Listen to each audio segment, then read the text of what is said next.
I mean, I was scamming checks, to be completely honest with you. Just following the wrong people, You were on season 1 of the hit show The Circle on Netflix. You overnight 100,000 followers like instantly. I had to do DoorDash, so I knock on the door, and he's like, "Hey, babe, it's the guy from Netflix here." The most embarrassing moment. I was like, "Yeah, I gotta go hard on this app." There are some people, they don't know where to begin if you're talking about starting an app. Kind of give people that starting point. You have a 16-month-old daughter. She obviously has a mother because she did not get here by 100%. herself. Do you have intentions of forming a family, of being married one day, or?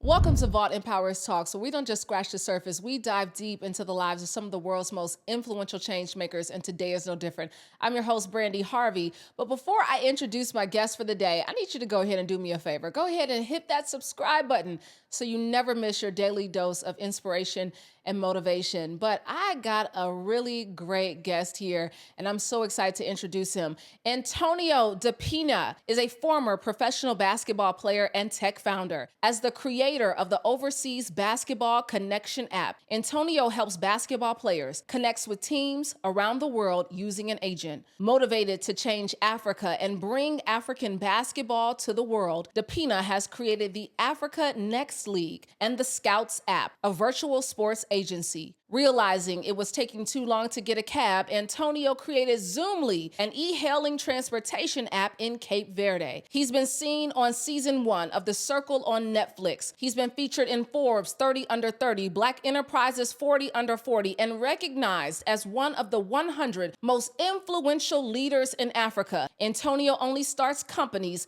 that help people. Vault Empowers Talks. Welcome entrepreneur, tech founder, and father, Antonio Depina, to the show. Perfect. I mean, do I talk? I didn't tell me what to do. I thought it was like a sequence, like an intro. It was not. You're great. Okay, welcome perfect. to the show. Perfect, How are perfect. you? Thank you. I'm good. And yourself? I'm wonderful. Glad to have you here. We were talking off camera. We got a whole lot of, I always tell people the pre-interview, that's the real interview. Perfect. Yeah, I agree though. Yeah. The way you said it makes me sound, big. You are. I'm excited. You didn't just stumble into this world of technology, because people may not know, and I know some of our listening audience has probably seen you on Netflix before on The Circle. Right. But you got your start as an athlete, as a professional athlete. You played overseas, but you had a start in the AAU in middle school. Yeah, I kind of feel like I started basketball late. You know what I mean? Growing up, in the inner city, I didn't really play basketball. I thought I was like the nerdy kid. Yeah. So I started a little late, but I kind of started in middle school, but I didn't make the middle school team. But I ended up getting really good. So that shows you that anything is possible, right there. Yeah, anything is possible.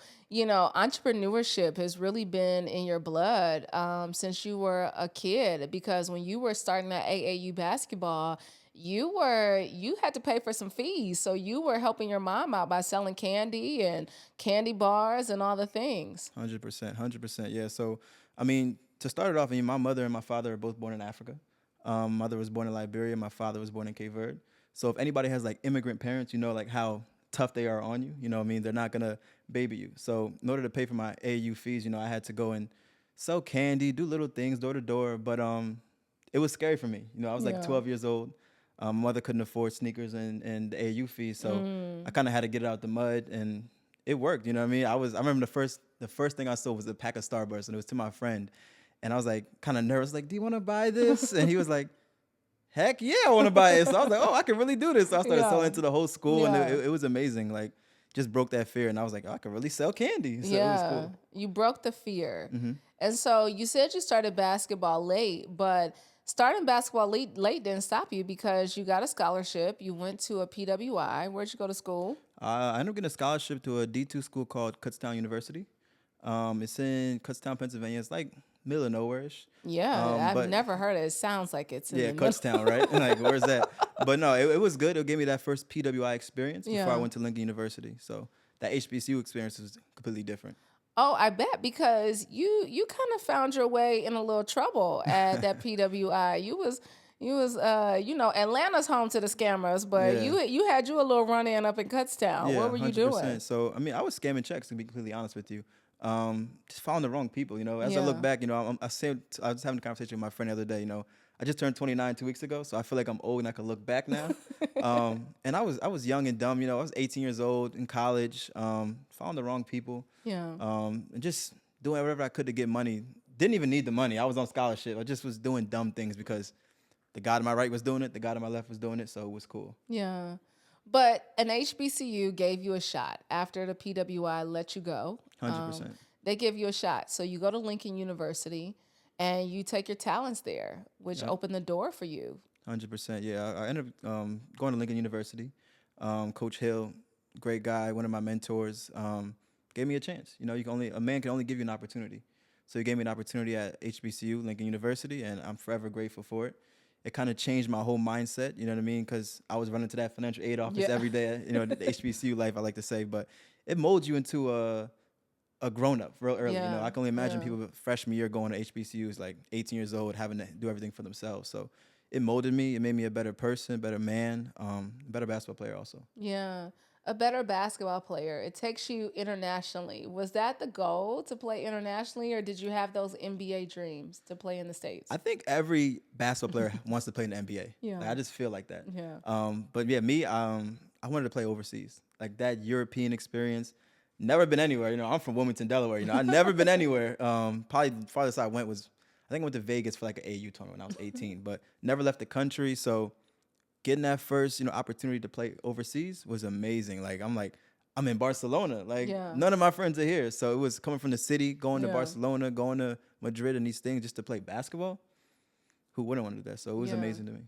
So you play internationally, and what takes you out of basketball?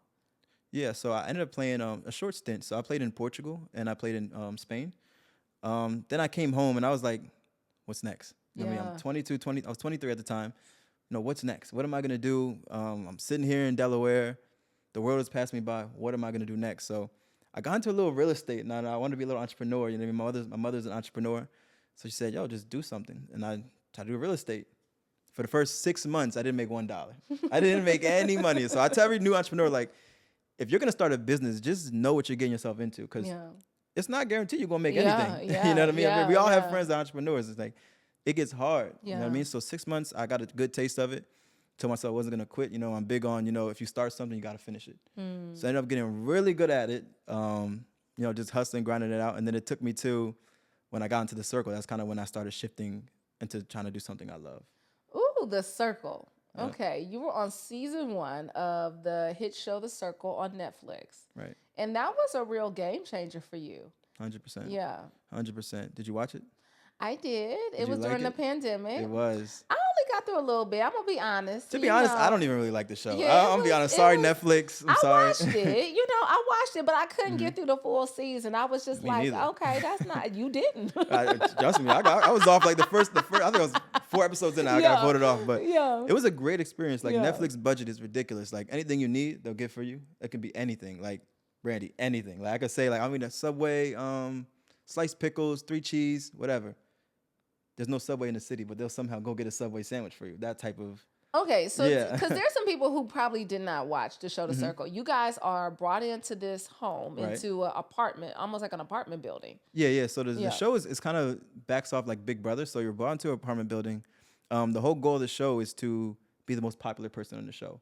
It's kind of like you're in like a social media game in a sense. But they only see your profile of what you've created, Exactly, and you exactly. could have like a catfish profile, or you could have Exactly. your real profile. Exactly. So Yeah. you're like almost like in a social media game. Like you have to be the most popular person without them seeing you physically. Yeah. So we're all there. We have to vote someone off every episode, and that's kind of how it goes. If you saw me. I voted somebody off first. So Yeah. I was real good, and then they voted me off.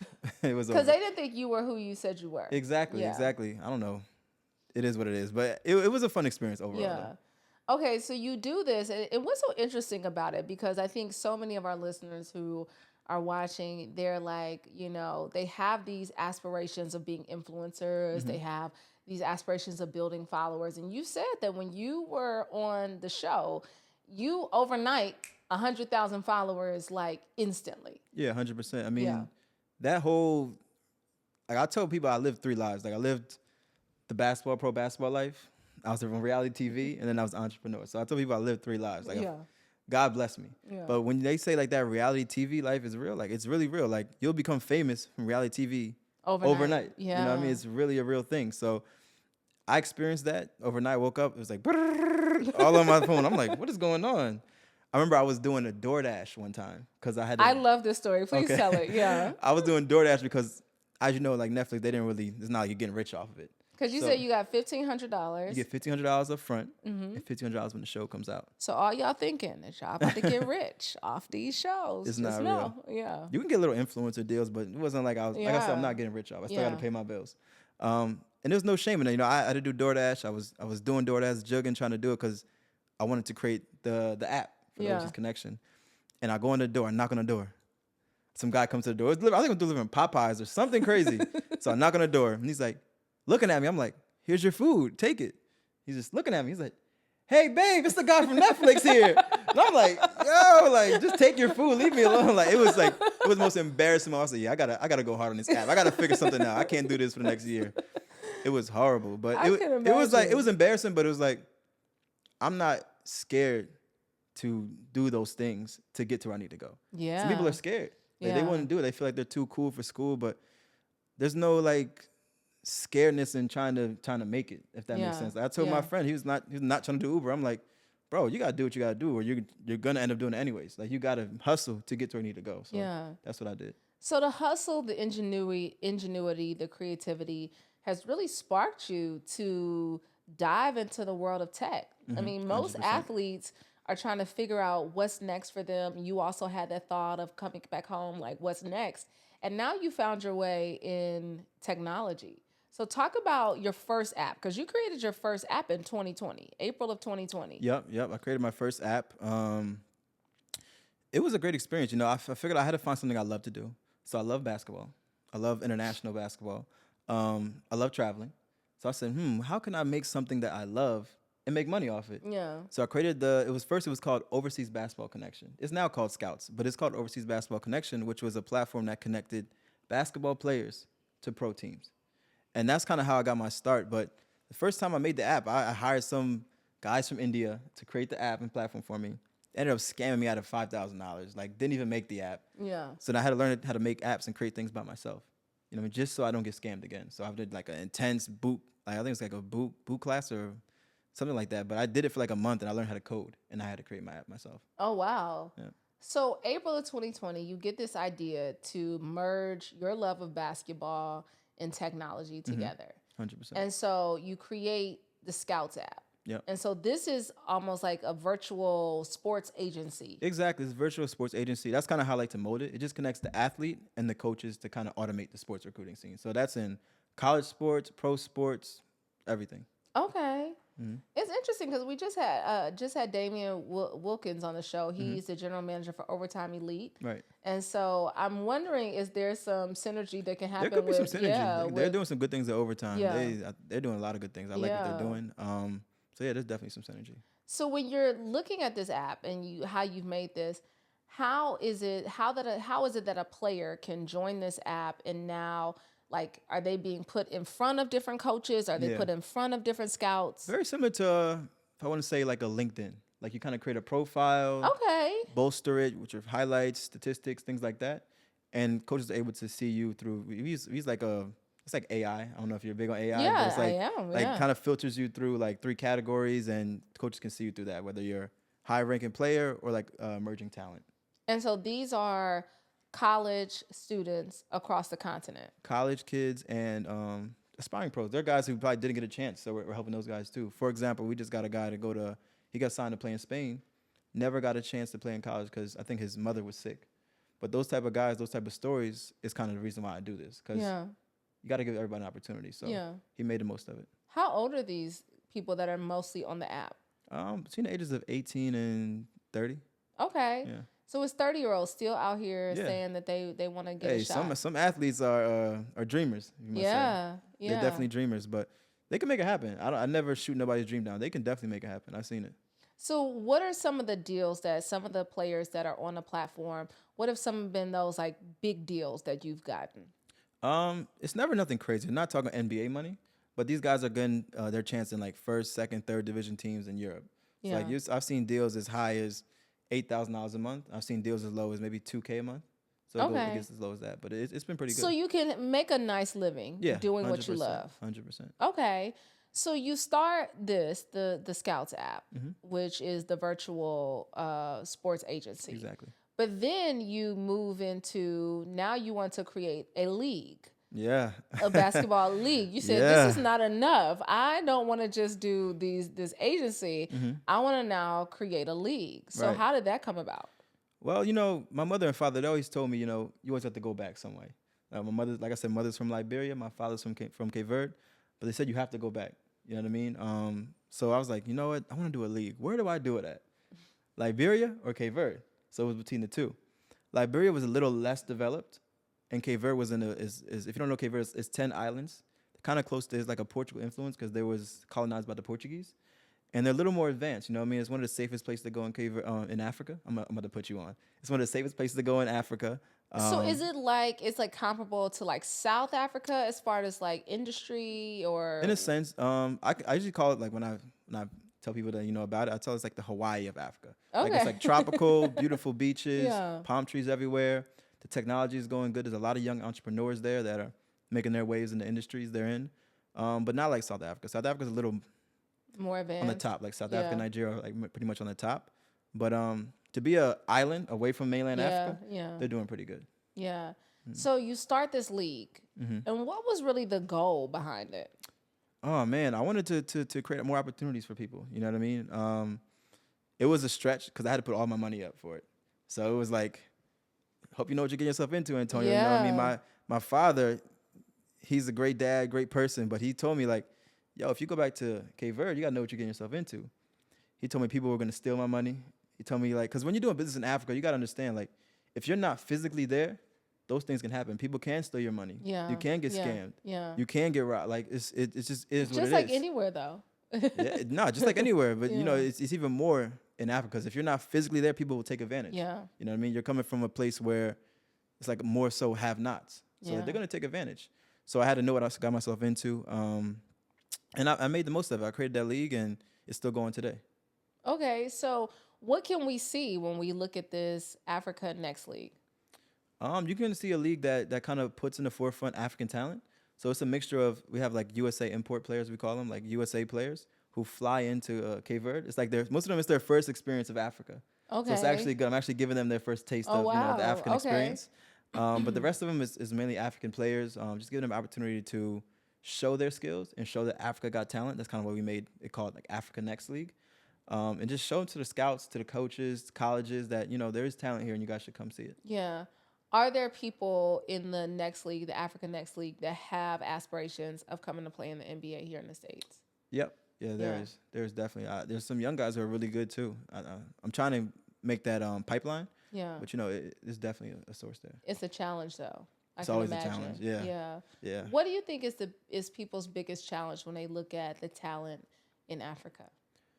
I think you got to understand where these kids are coming from. You know what I mean? These kids are relatively poor, like most of them. Let's be very, very clear. So it's like you got to kind of understand, like, you can't just flag them like, hey, just come here and play for us. But it's more like you got to kind of show them like what they can get from the work they put in. You know what I mean? Because, for example, like I tell kids in Cape Verde, it's a small country, but it's like they don't see anything. What's the most like in America? If you grew up in America, you can see a doctor, you can see a NBA guy, you can see a Barack Obama. Like we've seen that growing up. But a kid in Cape Verde, what do they see? There's not many doctors. There's not many. Really? Exactly. I'm Oh, being wow. real. It's in Africa in general. Like you can go to pick any country you want. They're like, you kind of got to give them hope, and that's what the Africa Next League does. It gives them hope. I have traveled the continent, and because I think most people when we have these conversations, people automatically, I think the conversation becomes Africa as a whole and more as a country and not as a continent. Yeah, it's right? like picking states. yeah, and these are countries that are within the continent. Exactly. And I will say, like, even my experience in West Africa and my experience, I will not say like my experience in South Africa was the same as it was in West South Africa. Africa's doing good though. Right? love it. Because I felt like in Ghana it was very much you see yourself everywhere you go. Yeah, it's I beautiful. mean, politicians, the billboards, media, the newspapers, everywhere It's you beautiful. see someone who looks like you. Hmm. So I feel like the confidence with many people who come from Ghana, who come from Nigeria, who come from any other African nations that I've been, privy to meet, they always have this like high level of confidence Yeah, because it's almost like, well, I've seen everybody do that, yeah, yeah. No, I get that. I get that. I think mainly what I see, like you do see the confidence, but I'm talking about mainly the kids, like the kids growing up. Like it's like sometimes it gets hopeless for them, because like so for example, if you're a kid, let's put Ghana for example. If you're a kid in one of the villages, what did you aspire to be? Is it possible for you to be a doctor? Is it possible for you to be the president coming from these rural places? Right. You can. Yeah. It'll be very, very hard. So that's what I say, like, bringing like a league to my country in Cape Verde is like, gives them hope. Like, you don't have to be a pro. Maybe you could be a coach. Maybe one day you could be Yeah. a ref. But Yeah. it's giving you an opportunity and hope, Yeah. that you can see. That's why I bring the USA guys. So, teach these kids that, it's possible to do these things. Teach these Yeah. kids, make connections with these kids. So one day, you never know. You could be a coach or you guys can help each other out. So that's what I mean Yeah. by that. Okay. Well, you start the Africa Next League, but then you're over at home. You're visiting Cape Verde. I live there. I and- live there full time. You Oh, got to you be there live to, there all yeah. the time now. You got to be there to do business. Well, from my experience. Okay, so you're living there and you're finding it difficult to hail a cab. Yeah, it was tough. Yeah. So like in Cape Verde, like it's all taxis. You know what I mean? But I lived in like they say it's the bougie area or whatever. So Okay. everyone has cars, but I'm new there, so I didn't get a car yet. I would definitely get bougie vibes from you. Oh gosh, I here we would go. would get it just It's a the little nude bit. set. It's the nude set, huh? It is. It's the the cream is just giving. It's giving a little Hey. bougie. You know what I'm saying? But I'm with you though. Hey, You see this? we twinning right yeah, now. we are. Hey, twin. So I kind of would think that you would be in a bougie area. Yeah. I mean, but it's you're in Africa. I mean, Yeah. it's good to enjoy yourself there. Me personally, I mean, I didn't know it was a bougie place. I just moved there. Yeah. I wasn't born there, so but it was nice. But like I said, I couldn't find a cab. I was always outside, like, hey, it was never stopping. So I'm like, yo, there has to be a better way. And me coming from the Western world, Yeah. I'm like, From Delaware.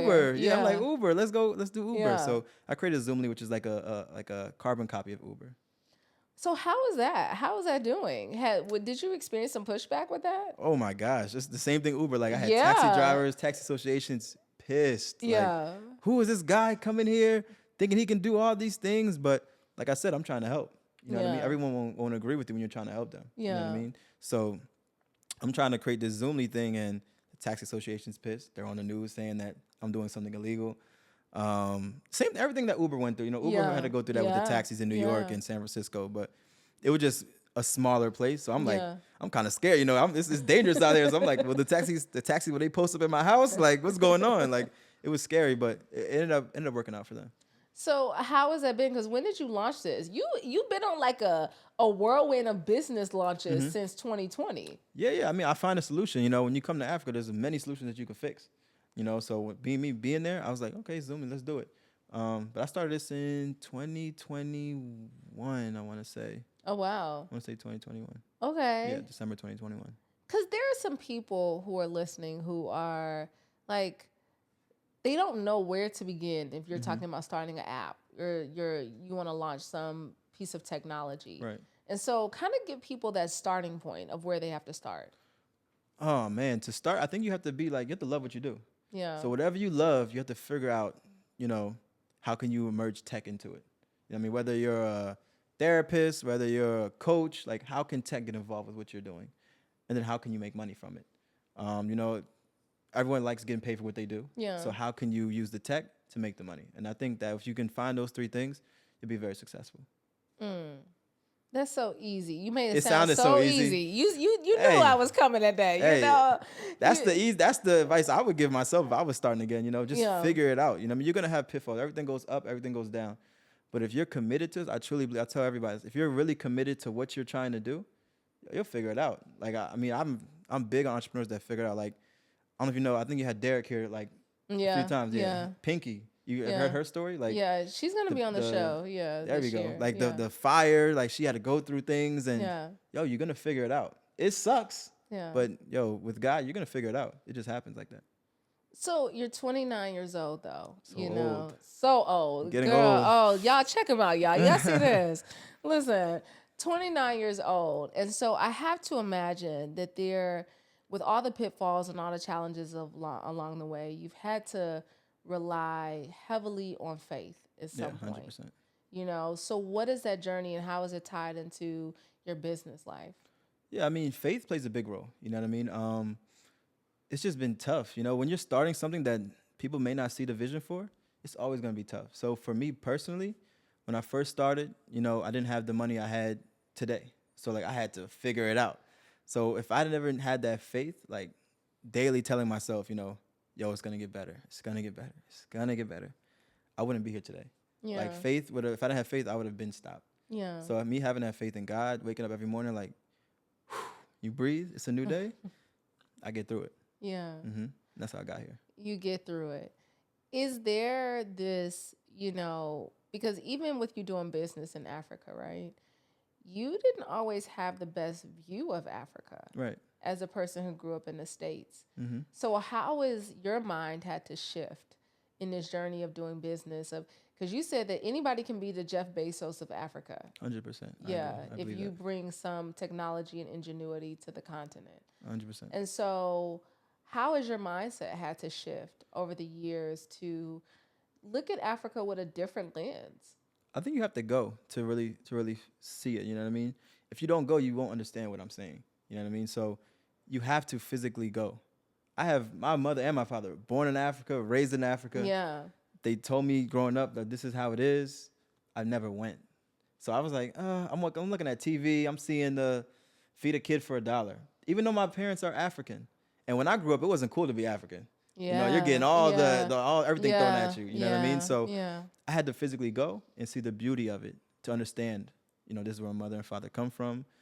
And this is the motherland. This is home. You feel it. I think you told me earlier, you feel it and you can see it in yourself. Yeah. So it was amazing. I mean, you definitely do. I will say this, each time I've been to the continent, South Africa, West Africa, I've always felt at home. And they show you love. Yeah. It's a genuine love. Like you literally seeing somebody who look like your cousin. Exactly. You like, oh my God, ooh, that's my cousin. And they show you so much love. Like if you go there, like they're so inspired by people from America. Like if you go there humbly and you show them that, you're not doing nothing crazy. Like they show me so much love. In my country, every time anything I need, it gets done. Yeah. So I love it there. Okay, so there are some people who are watching and they're like, I'm curious to do business in Africa. Mm-hmm. I would like to bring some sort of, idea to life in Africa. Right. What would you say is missing that people can really lend their talents and their creativity to on the continent? What's not missing? It's a lot. You know what I mean? I created an Uber app. Yeah. Every country doesn't have that. Yeah. So I think every country has certain things missing. There are certain countries that are more developed. But we can pick anything here and put it there. Let's do an example real quick. Botswana. I'm sure you've been to Botswana, right? I have not. Never? South Africa. Let's pick Botswana.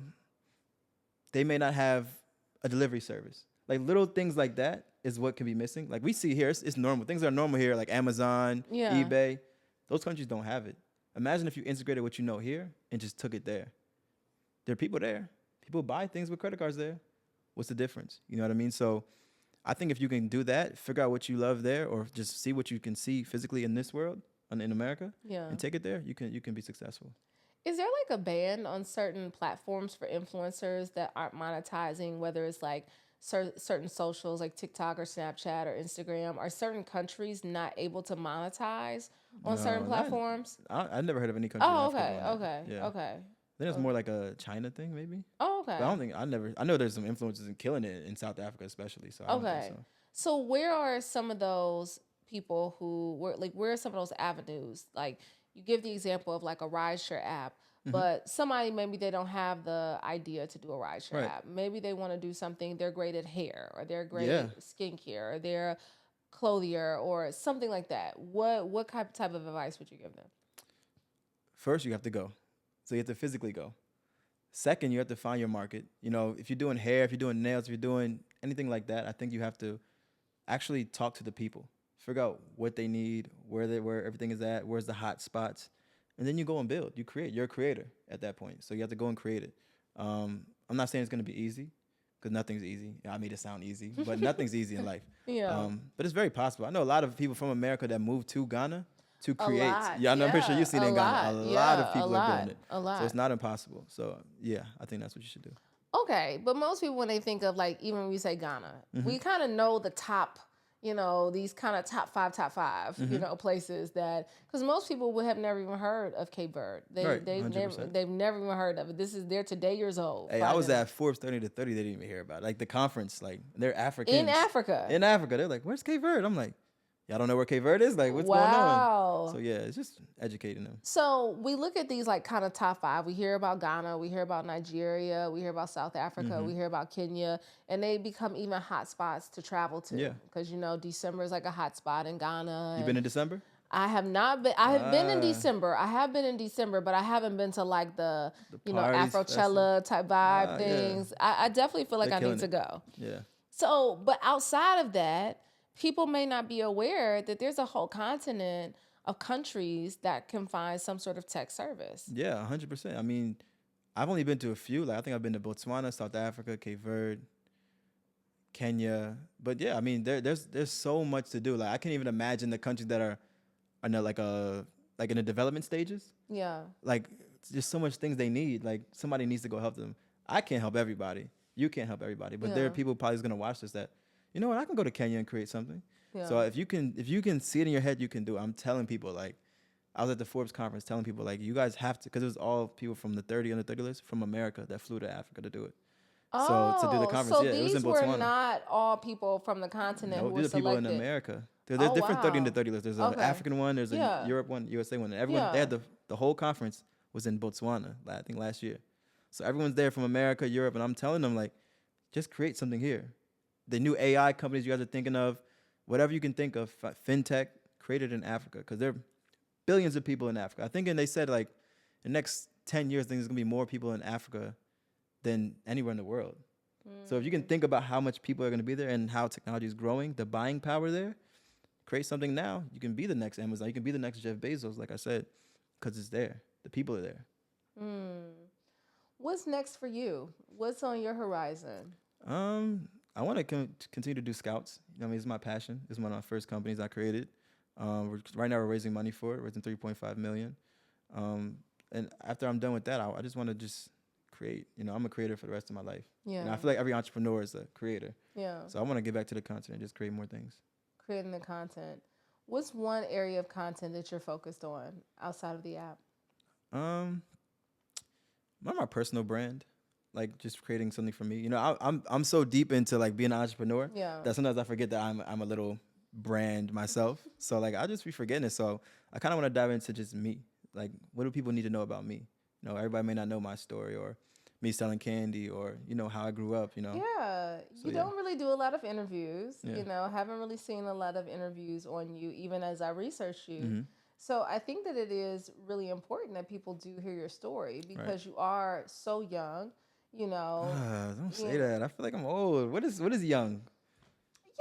I mean, anybody in their 20s says 20-something, it to me is like you're still young. Okay. I think you're still very young. Okay.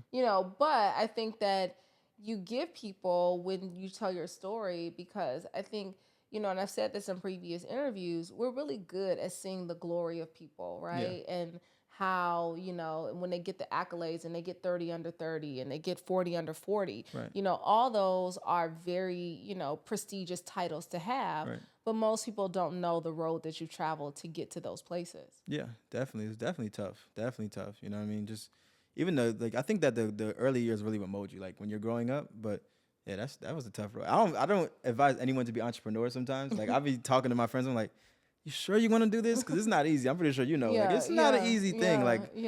It's tough, but if you love it, you can do it. But don't just jump in there thinking you're gonna make $1 million. No, you're gonna fight through it. Yeah, it's gonna be a lot of broke days. Yeah, it's I gonna think be it's a more whole like lot. nowadays. I think everybody sees Instagram and they don't realize that like everybody tries to do like get rich quick things. Like, and I'm like, that's not how it works. Money isn't free. It's like it just don't work like that. My dad always says it takes a long time to make a lot of money. You know, and people don't understand that. Because even they look at his success and they see like where he is now, but that's somebody who started at 27 years old. Exactly. And the journey to get to what 67 looks like. Exactly. That's a long set of long stretches, Yeah, yeah. And to do that. trust me, I know your whole father's story. Like I look up to him since I started this journey. You know what I mean? Yeah. So it inspires me. You know what I mean? And just to say what you hear is even more inspiring. Well, thank you. I appreciate that. I mean, you are looking to do something, really, really big in Africa, and you're really motivated to bring more awareness to Africa. I think that like my biggest, goal of this conversation with you is to really get Black people here in America to see really how they can impart that creativity on the continent. Yep. Because I don't think that people really know that there's a whole world sometimes outside of their little world Yeah. in Florida or Georgia or Texas or California, 100%. I'm trying. You know what I mean? Trying my best to show people that there is another world out there. Somebody told me the other day that they said Americans live in a bubble. Absolutely. I never seen it until like now. I'm like, yo, maybe Yeah. we did live in a bubble. Looking at it. Absolutely. Absolutely. When you travel around the world, you really do see how Americans live in a bubble. Like, you ever seen Americans go to another country and like they just kind of act like entitled? Yeah. I'm like looking at that because I brought the American athletes to Africa. So I'm like, dang, I never realized how entitled we are. Like, yeah. we need AC, we need this. Our food has to come out on time. It can't be cold. Like, we're very entitled. And like everyone's lived with that entitlement around the world. So I see it. Oh yeah, you get humbled sometimes when you travel to certain places abroad. Like I've been in places where you don't appreciate a hot shower until you go to places that water is just lukewarm the entire trip. It's like I'm telling you. Yeah, so it's all the things that we do take for granted. I think that, and we have been babied in a lot of ways. Yeah. And so it's hard for us to set our maturity level and turn it up a notch when we go to other countries. It's a real learning curve for us, to have that experience. But do you feel some pressure? Because I think when you get these titles, 30 under 30, 40 under 40, top 100, influential leaders on the continent of Africa, do you feel some pressure at some points to be able to either live up to or recreate the magic and the spark? Right. I don't think I feel pressure. You know why? It's just because when you grow up, like, everybody has a story. You know what I mean? So I grew up poor. I tell people from straight up, like, I grew up with a single mother. Father wasn't there. Most of my father was there was through phone calls. And I never say that. I never try to bash him, but I don't think you can really be there through phone calls. You know what I mean? That's just me. So, like, pressure is like my mother, 3 kids, raising us. Yeah. How we keeping the lights on? Yeah. What we doing tomorrow?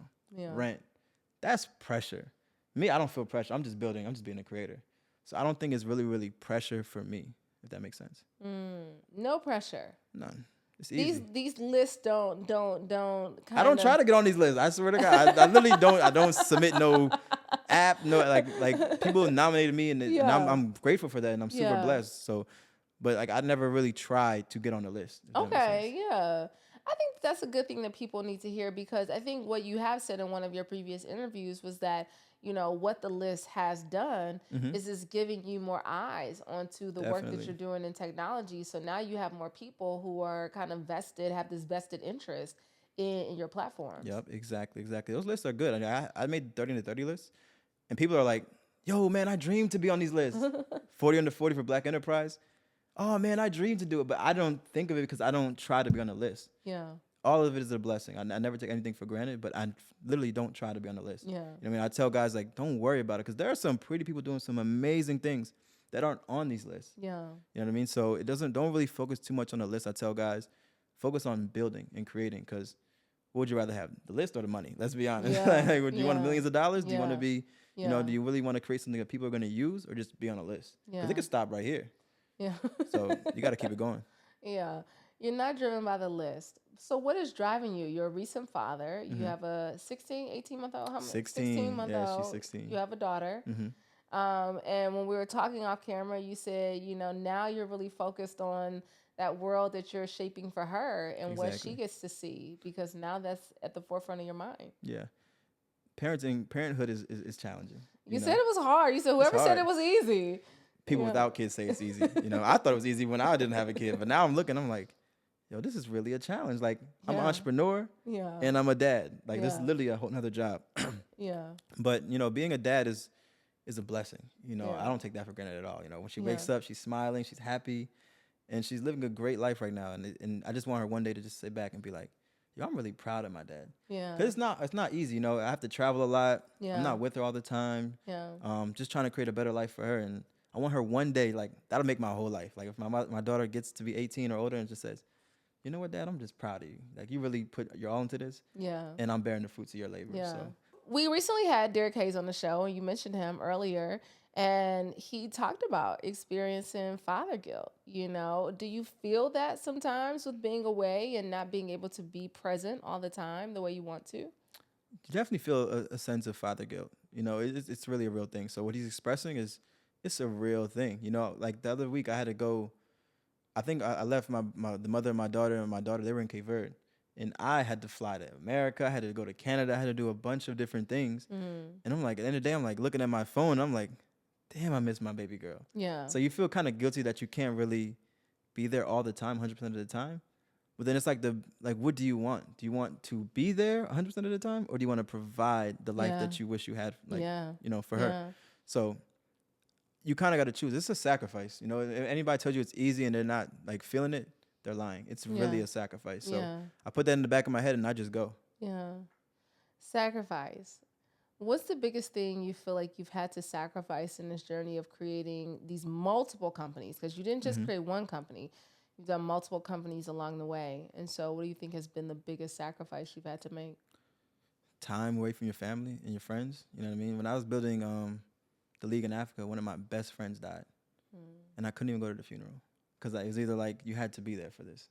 You know what I mean? It was like our first opening game and then one of my best friend's funeral. So you miss a lot of things when you're on the go, when you're like trying to create and be an entrepreneur. It's super hard. Like the time is everything. I miss my mother's birthdays, miss my grandmother's birthday. So it's like time. I'm missing my daughter. You know what I mean? So time is the biggest sacrifice. The time. Mm-hmm. What's next for you? What's the one thing you're committed to? I always ask people this question of what's the thing you're committed to in this season of your life? This year, I feel like I just turned 29, so I wanted to be. I love how he keeps reminding us that he's only 29. But that's all right. He's only 29. Let's talk. Only.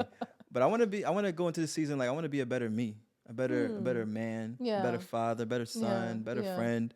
So I'm taking like necessary steps to do that, internally. 'Cause I think it starts with you, and then it's gonna blossom out. So it starts with eating right, being healthy, working out, clearing your mind in the morning. Like I'm big on meditating in the morning, just being a better me. You know what I mean? I feel like if you just work on yourself, everything else will happen for you. So you've got a daily practice. You've got a ritual that you do every morning. What's your ritual? Well, I wake up at 4 a.m. Ooh, it's kind of crazy. Yes. Okay. Wake up at 4 a.m. Get it. I have a daughter, so she's sleeping. I have to be like working while she's sleeping. So I wake up at 4 a.m. I start my day. I'm usually fasting till about 12:01. But I'm praying. I read the Bible. I'm like going through the Bible now. Like I just mark down. I like the book of Proverbs. I don't know if you're big on reading the Bible. That's a good one. Yeah, I love the book of Proverbs. So I'm reading it because I feel like it teaches you. It's like a book of life. It's the book of wisdom. Wealth, wisdom. Yeah, there we go. The book of wisdom. Yeah. So I'm always going through Proverbs, reading it, a little bit of Psalms, but meditating, looking outside, reading my manifesting. Like I wrote like what I want to be when I'm 30 next year. Okay. I read that every morning, so it's like manifesting. Oh, wow. So you have like a manifesto. Manifesto. That's what you call it? I didn't even know what it was called. I don't know, child. What you got going on over there? I'm just dropping the words. There we go. So I read that every morning, and it just drives me. I try to have more good days than bad days, and I try to do everything. Yeah. So you're getting up at 4 a.m., you're meditating, you're praying, you're reading the Bible, you're working out every day, right? You're eating healthy. Right. All these are playing into how you're able to run multiple companies. Yeah, 100%. 100%. You got to be on the go. I mean, you got to start with yourself, because you don't want to lose yourself trying to create all these things, and you'll be lost before you can do anything. So you got to have your time balanced. You got to be able to be healthy, and you got to be able to have the energy to do everything. Yeah. Are you committed to reading another book outside of the Bible? Are you reading anything? I read a lot of things. What's one book? 29 years old, before you turn 30, what's that one book that our audience should read for themselves? I'm reading right now The Way of the Superior Man. Okay. It's I don't know if you heard of it. I have never heard of this book. I'm an Yeah, avid reader give it too. to any guy friends, Okay. anything. Like it's Our, a our great book. our team is taking notes. There's a lot of Yeah, guys in here. 100%. What's the name of this book again? The Way of the Superior Man. The It'll Way of the challenge you. Superior Man. Yep. It talks about a man, what a man should do. It talks about the sexual intensity of a man, how to treat his woman, how to deal with a woman, because women are a lot, they run off a lot of emotions. So how do you not really, I don't want to say not submit to it, but you kind of intensify her in the sense of, bring out the best love in a woman, if that makes sense. So it's a real challenging book. Like, I didn't want to read it at first. I'm like, I don't want this book. No, don't touch it. But now I've been reading, it's like, yo, it's going to challenge you. You're going to look at it, you're going to look at yourself like, that's why I was doing that. Instead of like, for example, I'll give you a quick example. Instead of a woman that was in the book, it's like, instead of a woman, woman, you're a woman, I don't want to say it. It's okay. It's a book of a man. Totally fine. I'm They say like women very complain, secure in my right? womanhood. Women, It's all right. women complain sometimes, Yeah. but it's said in the book like it's to challenge the man. Like, instead of like just being like, okay, baby, it's okay. Like, kind of feel your woman, figure out what's wrong with her, figure out how to intensify that emotion and just show her more love, because love will defeat everything. So I kind of been like learning little things, and you look like you're not agreeing with that book. Oh no, I'm all in. I'm yeah, listening. but no, but it's a great book. Listening. Yeah, it's a great book. I advise everybody, give it to like your guy friends, boyfriends, whatever it is, and it'll really change their life. Okay, so I'm curious though. Now you have a 16-month-old daughter. Mm-hmm. She obviously has a mother because she did not get here by 100%. herself. 100%. So do you have intentions of forming a family, of being married one day, or? Married one day, yes. Okay. I have a little opinions on marriage. I'm not sure. Tell us your opinions on marriage. I love this. This interview is taking a turn. I love They're it. gonna kill me. I love when the interviews take a turn. Yes. I mean, I think marriage. Let me see how I'm gonna word this right. So marriage is great. Yeah. I love everything about marriage. Me personally, I've never closely seen a marriage. My mother and father are married. They got divorced. I've never seen a happily marriage growing up. Mm-hmm. I'll put it like that. So marriage for me, I don't see the glitz and glamour of the marriage part. Only thing I see right now in my life is everyone getting divorced. That's really all I see, whether it's on the shade room, whether it's everywhere. Like, all I see is divorces, So it makes it hard to see that, is there really truly a happy marriage? I want to get married one day. Let me make it very clear. I want to get married. Yeah. But it's just like, it's got to be the right time, and it has to be with the right woman, obviously. Yeah. But yeah, I definitely want to get married, but it's just those little doubts in my head. Okay, so that is. Do you believe in marriage? I absolutely do. Why? I do believe in marriage. I think I think the institution of marriage is a beautiful thing. Yeah, I think it's deeper when you bond yourself in a covenant with someone. And I think that that's what marriage is. It's a covenant, so it's deeper. I'm going to ask you one thing. Yeah. Do you believe, like, if take away the legalities of it, would you think that marriage is the same as just you and him going to get married, nothing legally involved, just putting the ring on, you're having a whole ceremony, but no papers getting signed about legally being married? Would I do that? Do you believe that's the same thing as... I don't believe that is a thing for me. Now, Okay. I'm not married. I'm not married. I do want to be married, and I do feel like that's coming in my life. Okay. But I do think that people are married long before a ceremony. Yeah, I think I that you agree. are married in the spirit realm long before. So that part, if you choose not to go through with the ceremony and sign paperwork, I think that everybody has a right to make whatever decision is best for them, and I don't think that it's a one size fits all. But I think that there is something to be said when you take a covenant with someone. I agree. Because a commitment, and that agreement with someone is not defined by the ring, no. But I think that there is a different bonding that happens when you stand before God and take that covenant. I think that is something very different. I agree. Yeah. People be playing with God. Listen, I don't want to be out here playing with nobody. I don't want to play with nobody's son either. You know what I'm saying? It gotta be the right time, I gotta feel it. But like I said, I never physically seen it. I've only been, I think, one wedding. So wow. Yeah. So if you do get married, you gotta give me an invite. I gotta see. Okay. And it's beautiful. Love is so beautiful. I've been to a whole lot of weddings, right? Okay. And I've been to weddings where people have chosen wrong.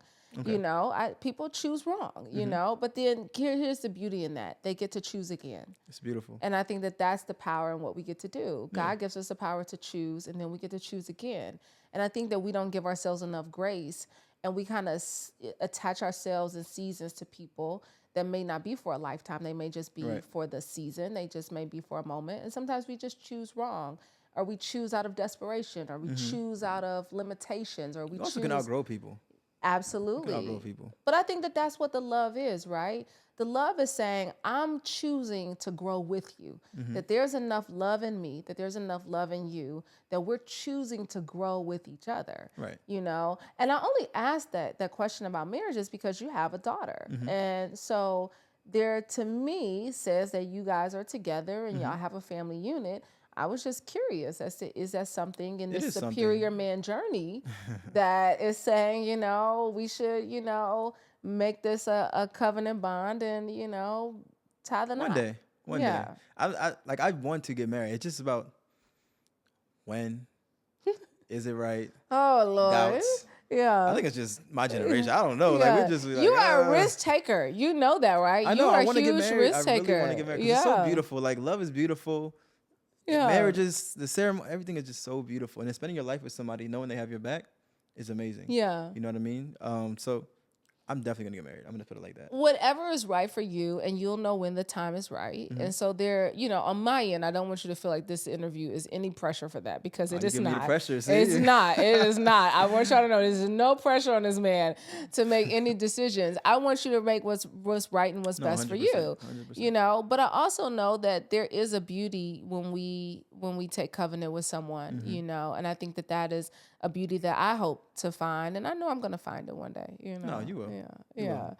So, but you're on this journey of becoming a superior man, Right. you know, and you're taking these steps. What's the one thing that you can tell other men who are on that same journey and are looking to transform their lives in whatever way? So much. Yeah. You know, men, I feel like some of us are growing up, we're brainwashed. You know, get the girls, do this. Like, that's what every man is brainwashed to do. It's cool to do that. It's cool to have every girl. But me personally, as I got older, I started reading and learning more. That's not really the way, like, you should really move. You're unfocused, unbalanced. Like, you're just running through everything. You know, I personally would go back and tell myself, like, yo, focus up. Like, this is not the move. You need to do what you need to do to get to where you need to go. Yeah. You know what I mean? I didn't start really having goals till I hit maybe 23, 24. But, you know, like, women were just coming in and out of my life, and I'm pretty sure every guy growing up's life too. So, I mean, if you're trying to be a superior man or trying to grow into yourself, I would say, like, spend some time alone, you know? Spend some time alone, learn yourself, and, you know, read the Bible, because everything is in there, all the answers.